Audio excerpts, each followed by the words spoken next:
BSc कक्षा 10वीं विज्ञान के अंदर आप सभी का स्वागत है। पिछले वीडियो में अपन ने अम्ल और क्षार के गुण और उपयोग पढ़े। आज के वीडियो में अपन पढ़ेंगे पीएच स्केल। तो पीएच स्केल 5.4 बिंदु पीएच स्केल के बारे में अपन जानकारी करेंगे और पीएच स्केल और पीएच का महत्व पढ़ेंगे। सबसे पहले दिमाग में आ रहा है कि पीएच स्केल किस प्रकार की होती है, क्या है इसकी परिभाषा वगैरह। तो अपन शुरुआत से करते हैं। सर्वप्रथम पीएच स्केल को सोरेनसन नाम के वैज्ञानिक हुए थे। तो सोरेनसन नामक वैज्ञानिक ने 1909 के अंदर पीएच स्केल दी और उन्होंने परिभाषा दी हाइड्रोजन आयनों की सांद्रता की घातांक को इन्होंने पीएच कहा।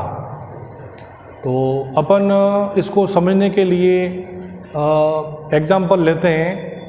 एक पात्र के अंदर गर्म पानी है, तो गर्मपन का इकाई को मापने के लिए अपन तापमापी काम में लेते हैं या थर्मामीटर काम में लेते हैं। तो गर्म पानी के अंदर अपन तापमापी डालेंगे तो अपन चेक करेंगे भी गर्म पानी कितना है, 50% है या 70% डिग्री सेल्सियस है, कितना है।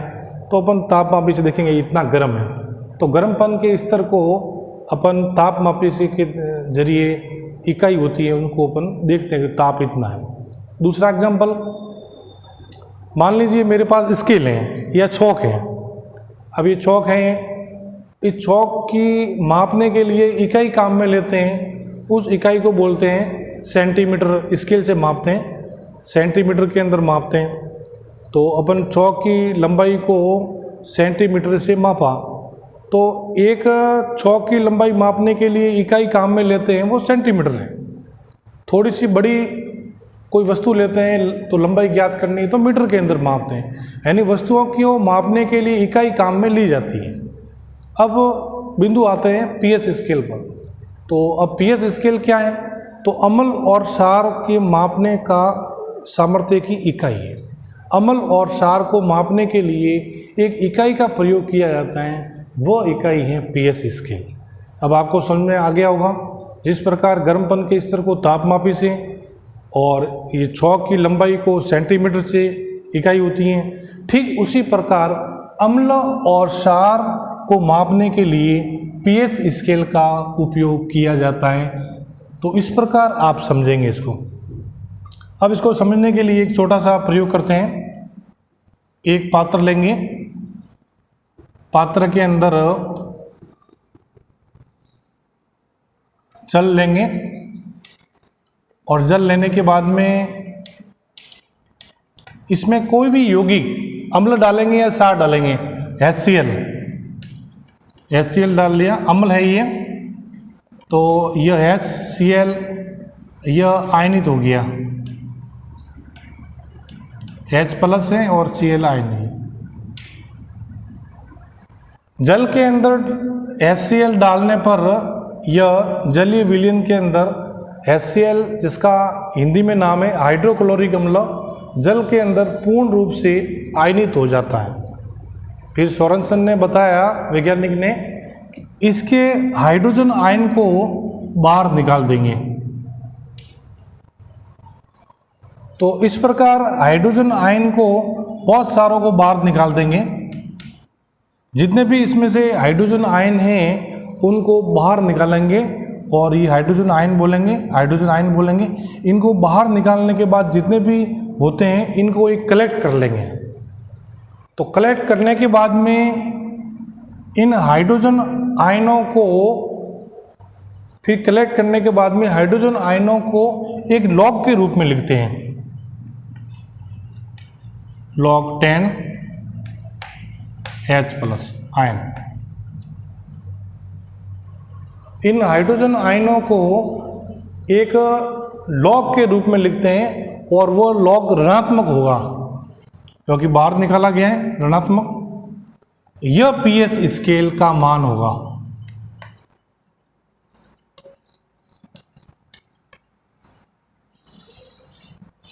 ये मुख्य रूप से तो ये पीएच स्केल का मान होगा पीएच बराबर -log10H+, यानी हाइड्रोजन आयनों को लिखने के लिए log का प्रयोग किया जाता है, तो पीएच का मान इतना आएगा।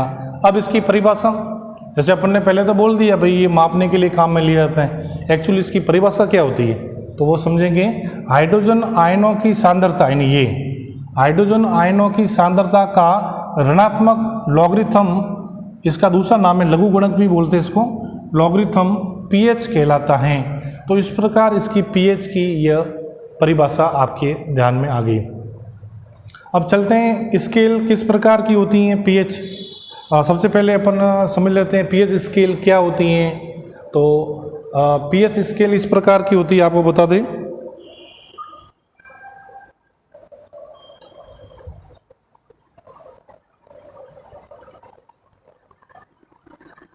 ये पीएच स्केल हैं, देख लीजिए ध्यान से, आगे आकर बता दें आपको ताकि साफ दिखें।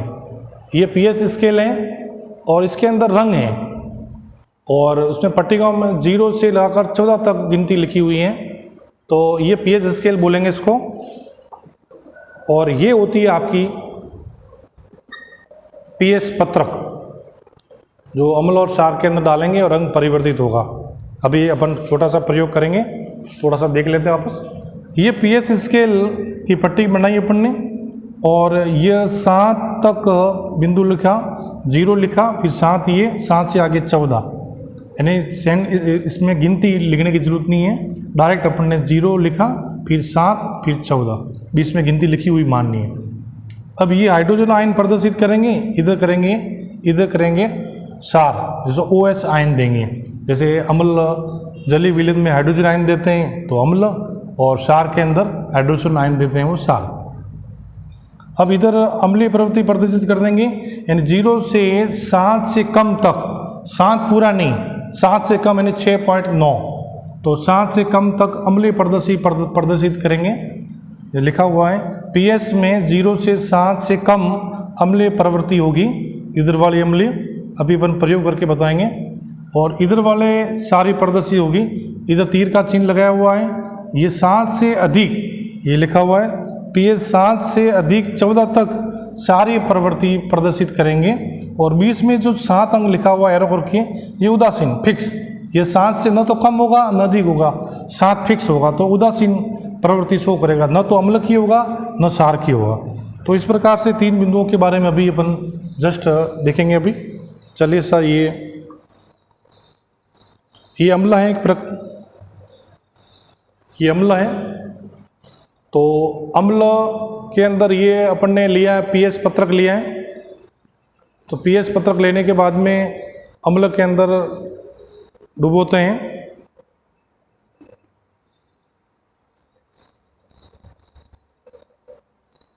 अब देखिए धीरे धीरे इसका रंग हल्का लाल हो रहा है, हल्का सा, देखिए ये धीरे धीरे इसका रंग हो गया है, हल्का सा लाल हो गया है। अब इसको, अब मुझे ये पता है अम्ल है, तो आपको पता है कि अम्ल के होते हैं 0 से 7 तक, यानी 7 से कम रीडिंग। तो अब पीएच स्केल के अंदर ये अम्ल की रीडिंग,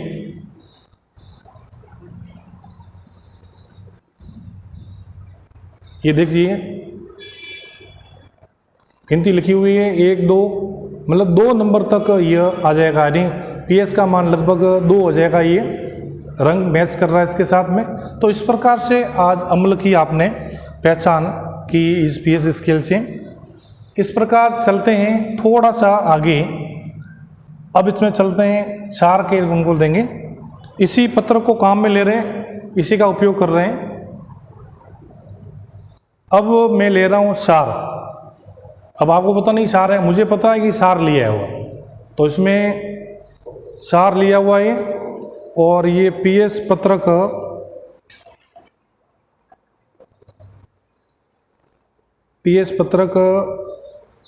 धीरे धीरे रंग चेंज हो रहा है।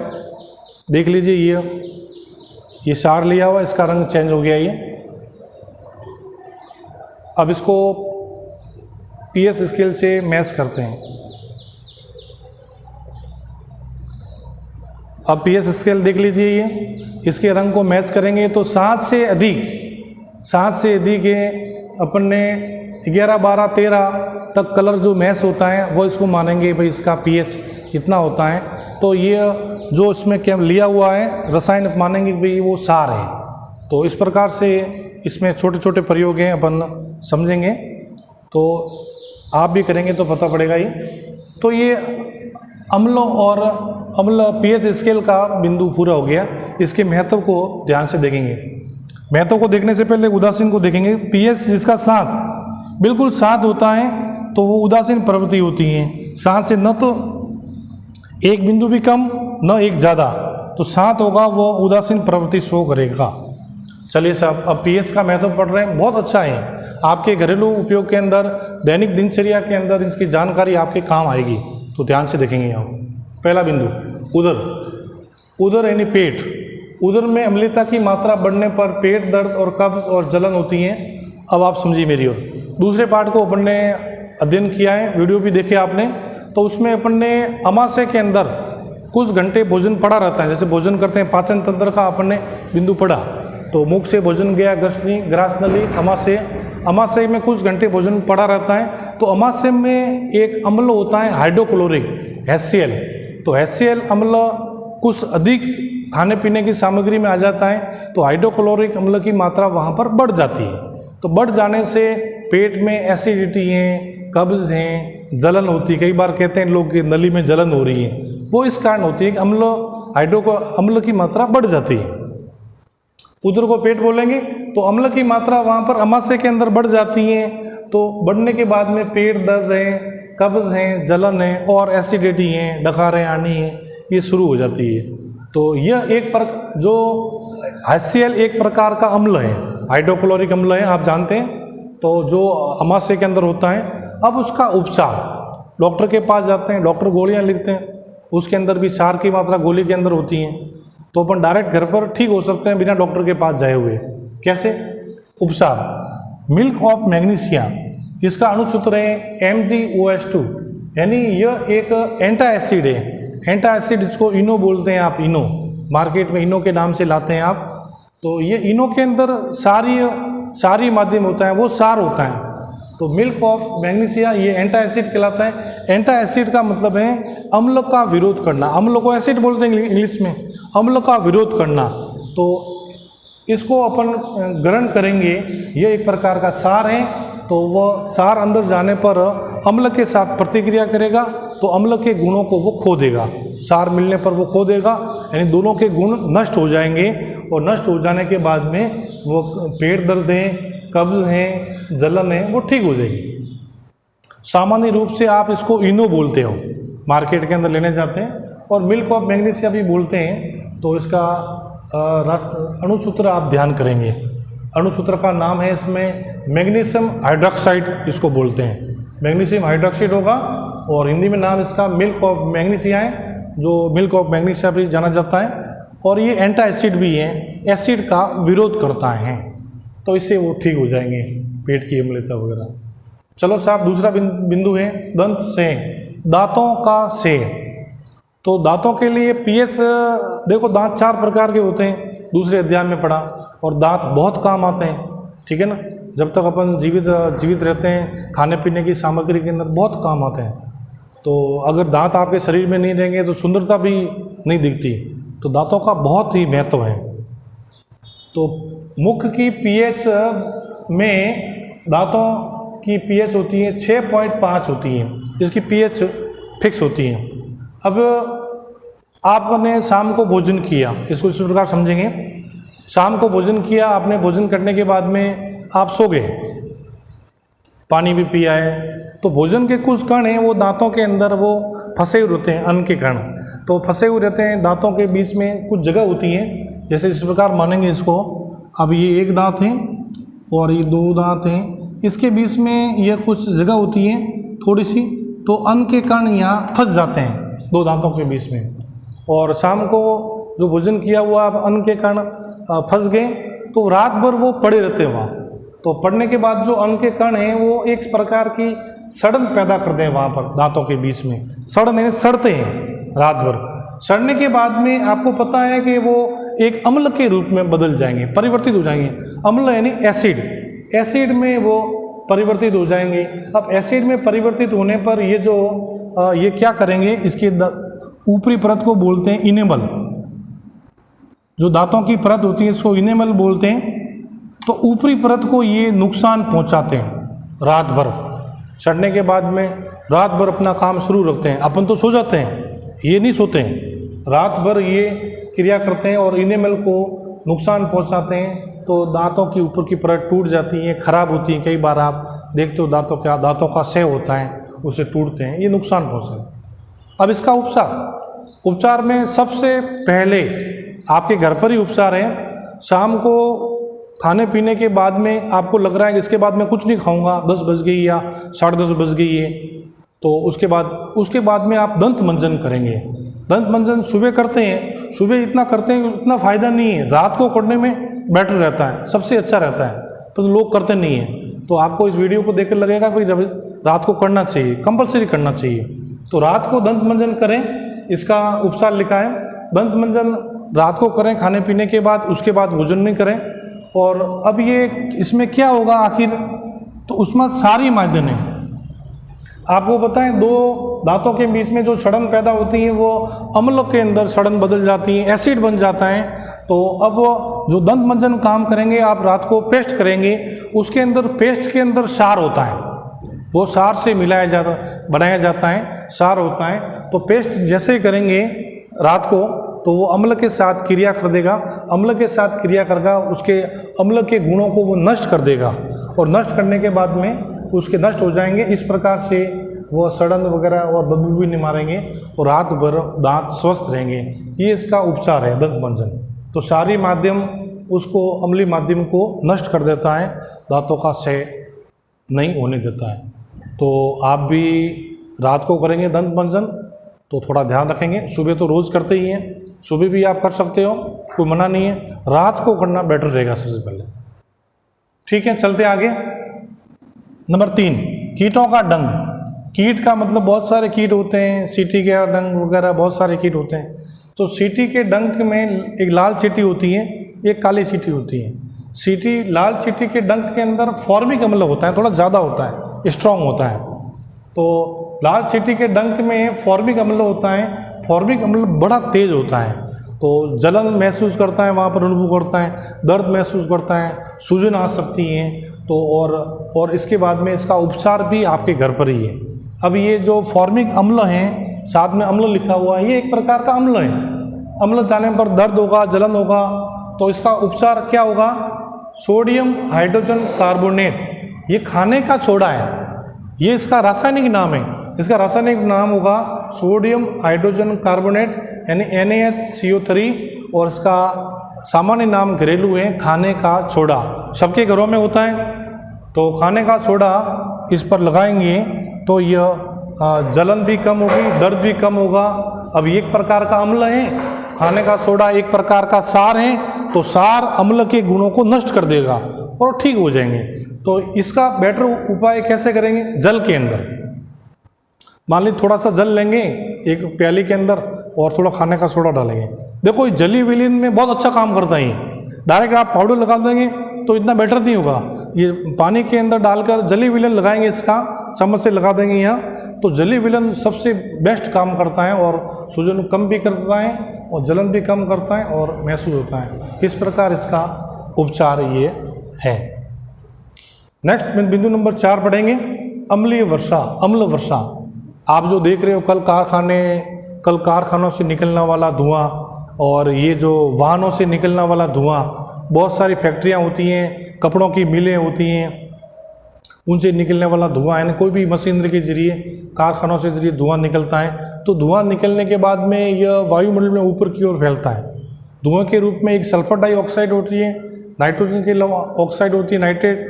तो ये सल्फर डाइऑक्साइड SO2 वगैरह ये सब वायुमंडल के अंदर पूरा घुल जाता है।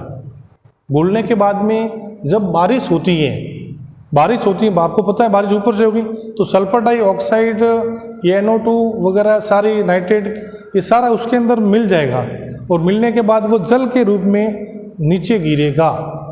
उसको बोलेंगे अम्लीय वर्षा। वह जल हमारे लिए पीने योग्य भी नहीं है और जीव जंतुओं के लिए लाभदायक नहीं है, पेड़ पौधों के लिए भी लाभदायक नहीं है, तो उसको अम्लीय वर्षा कहेंगे। अपन ने सिर्फ एक बिंदु में लिखा है प्रदूषक। प्रदूषक यानी बहुत सारे, कल कारखानों की चिमनियों से निकलने वाला धुआं, सल्फर डाइऑक्साइड, नाइट्राइड, बहुत सारे हैं उसमें। तो प्रदूषकों के कारण वर्षा जल की पीएच कम हो जाती है, जिसे अम्लीय वर्षा करते हैं। अम्लीय वर्षा हमारे लिए लाभदायक नहीं है। ऐसा जो ग्रामीण परिवेश का एग्जाम्पल लेते हैं, बहुत अच्छा है।